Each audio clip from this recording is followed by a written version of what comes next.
Hey guys, Danny Johnson here, and today I'm going to be showing you how to change one of the heater core adapter hoses. And so this is the part number here, and it says it's the same part number for the GT and the Cobra, and so just double check that as you're buying it. And so you can see here this is pre-molded, which is nice, and it has the quick adapter attachment on the front. So that's the main reason I bought this one. I have seen people just use regular heater hose and just a hose clamp, so you don't necessarily need to buy this, and this is where mine was leaking, right here at that seam. So anyway, I bought the official Ford part for it. And so like I said, you can just use a piece of heater hose with some hose clamps, but you want to be very careful on the actual little hose, the metal hose that goes into the firewall. So this is where it's going into the heater core for the car. You have the inlet and outlet, and so there's just the two of them. They just have these quick disconnect ends to them that you pinch and pull off. So we're going to go ahead and change it. This happens to be on the GT though that we're going to do. And so there are some ways to do this. I wrapped it a little bit with tape here temporarily, but there's a hose clamp here on the back, and we're just going to go ahead and remove that out of the way and pop it up. Now if you want to drain the radiator, you can. It'll make less of a mess, but there's really not a lot of coolant that's going to come out. So anyway, this is kind of a do as I say, not as I do.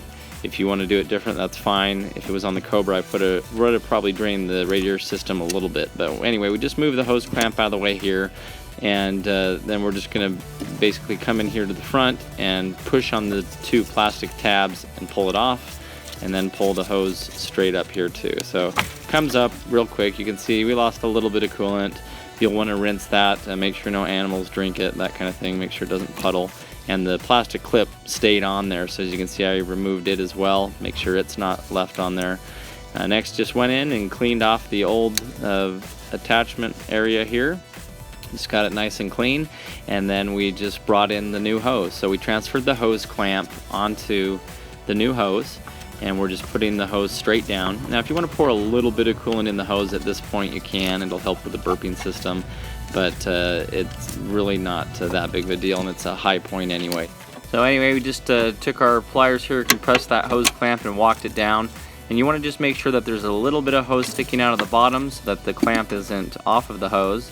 And you can feel the hose too, pinch it right above the clamp, and you can feel the hard plastic, so you'll know that see, if you pinch right about here, you're going to feel that there's that hard plastic in there, and so you'll know that the clamp is properly clamping, not too high or not too low. So next I'm just going to go over here, and sorry I got a phone call in the middle of this, so it cut, but anyway, just push that other attachment straight on and it'll click. Next we're going to add a little bit of distilled water or coolant back into the expansion tank, and we're going to go ahead and clean up the mess that we made if you did it this way. So I just took a shop vac and tried to vacuum up everything I can. On the 2-valve, you will be dropping coolant and water right onto the coil pack, which is bad news because it could go down into the spark plug, cause a misfire, all that kind of stuff. So anyway, we're going to go ahead and start the car now. Turn the heater on and make sure it's full heat on high, and just let it idle for a while, and just come in here and make sure that you don't have any leaks anywhere. Make sure you don't have big pools of coolant or water anyway. And as we said, if you want to, you can drain the coolant first, and then you won't lose any coolant when you take that hose off, at least not as much. You could even lift the hose and shop vac it out. But if you are having overheating problems after this, take this hose off, fill it up, and then put it back on here. It's part of the burping system.